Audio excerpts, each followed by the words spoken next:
السلام عليكم ورحمة الله وبركاته. ازيكم يا حلوين؟ يا رب جميعا تكونوا بخير. النهاردة جايلكم بطريقة وصفة سهلة وبسيطة وجميلة، طريقة ولا اروع.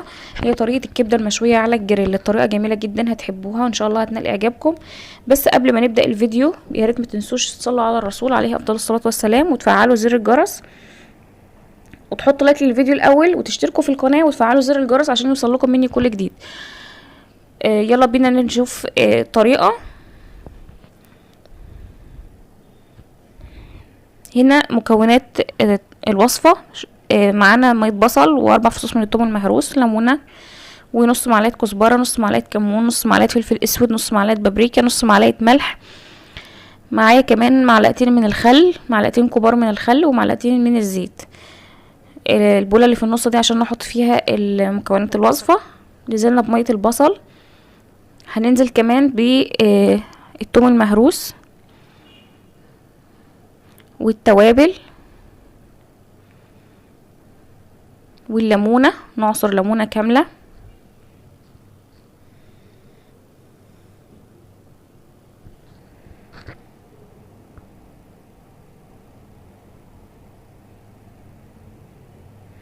هنحط معلقتين من الخل،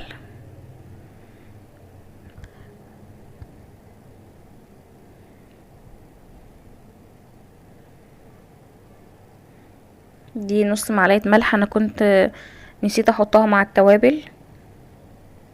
هنحط كمان معلقتين من الزيت،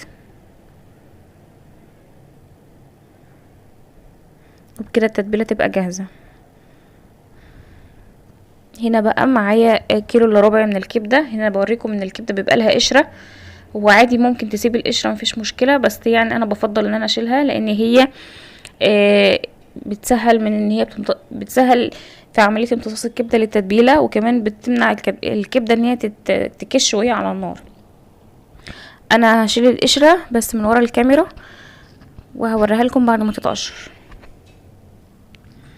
هنا الكبده اتقشرت، هقطعها بقى شرايح بالشكل اللي انتوا شايفينه ده. ويا ريت شرايح الكبده تكون رقيقه، لان كل ما كانت الكبده شرايحها رقيقه كل ما كانت سهله في التسويه.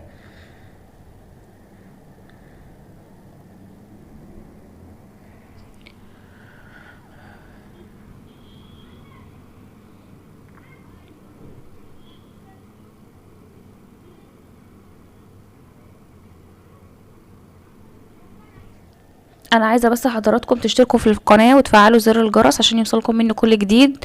ويا ريت بعد اذنكم فضلا وليس امرا تحطوا لايك للفيديو، بالله عليكم تحطوا لايك، بالله عليكم حطوا لايك للفيديو. هنا انا بشيل شرايح الكبده وبحطها في قلب التتبيله، وهسيبها ساعتين في التتبيله لحد ما اجي اشويها على الجريل. هغمس كل الكبده بالتتبيله، وهغطي البوله بستريتش رول كده على جنب. وبعد ساعتين هجيب الشوايه وهعملها على اعلى درجه. وهنا انا حاطه فحم على النار الكهرباء. هنا بعد الشوايه ما وصلت لاعلى درجه جبت الكبده، حطيتها على المنطقه اللي هي مخططه ديت عشان الكبده تتبصم وتاخد شكل الخطوط. الشوايه على اعلى درجه. الطريقه دي سهله جدا وبسيطه، ما خدتش مني وقت، يعني في 10 دقايق ممكن تعمليها وانت واقفه. لو انتي مثلا بتعملي سندوتشات للولاد لو هم رايحين المدرسه، عندك جوزك بيشتغل وعايز حابه تعملوا سندوتشات، طريقه جميله جدا. رايحه مشوار ومحتاجه اي حاجه كده تاخديها تيك اواي، فظيعه طعم وفي نفس الوقت مبتاخدش وقت. هنا الكبده كانت اخدت لها نص دقيقه على الوش فاتبصمت، فانا بقلبها على النص التاني. هو عامه الكبده كلها في التوتال ما خدتش اكتر من دقيقه، دقيقه ونص.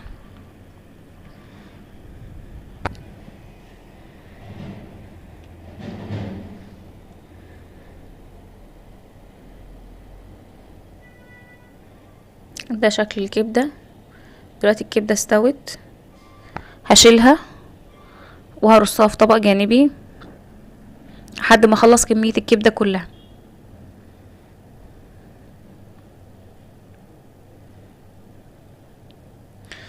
انا بس عايزه من حضراتكم اللي يحتاج اي حاجه، اللي يحب يعرف طريقه اي حاجه او طريقه اي اكله، او يحب يعرف عن اي وصفه، يا ريت يكتب لي في التعليقات وانا ان شاء الله هرد عليكم. اي حاجه تحبوا ان انتوا تطلبوها انا تحت امركم في اي حاجه، واللي عنده سؤال انا برضو كمان يعني تحت امركم في اي حاجه. واعذروني لو كنت مرتبكه او بقول كلام قبل كلام، لان انا بصراحه يعني دي الفيديوهات الاولى ليا، فتلاقيني دايما كده ايه متلخبطه شويه. هنا في الطريقه بقى اللي في النص اللي هو مش متبصم، حطيت شرايح من الفلفل وقلبتها شوحتها كده، يعني مش شوحتها قوي، يعني خليتها كده مظبوطه. وهنا شرايح الكبده انا رصيتها في صينيه، وحطيت فيها حته فحميه طفيتها بالزيت، وغطيتها حوالي نص ساعه لحد الكبده ما شربت كل الدخانه. وديت الكبده بعد ما انا حطيتها في طبق التقديم. ان شاء الله الطريقه هتعجبكم، وانا مستنيه تعليقاتكم.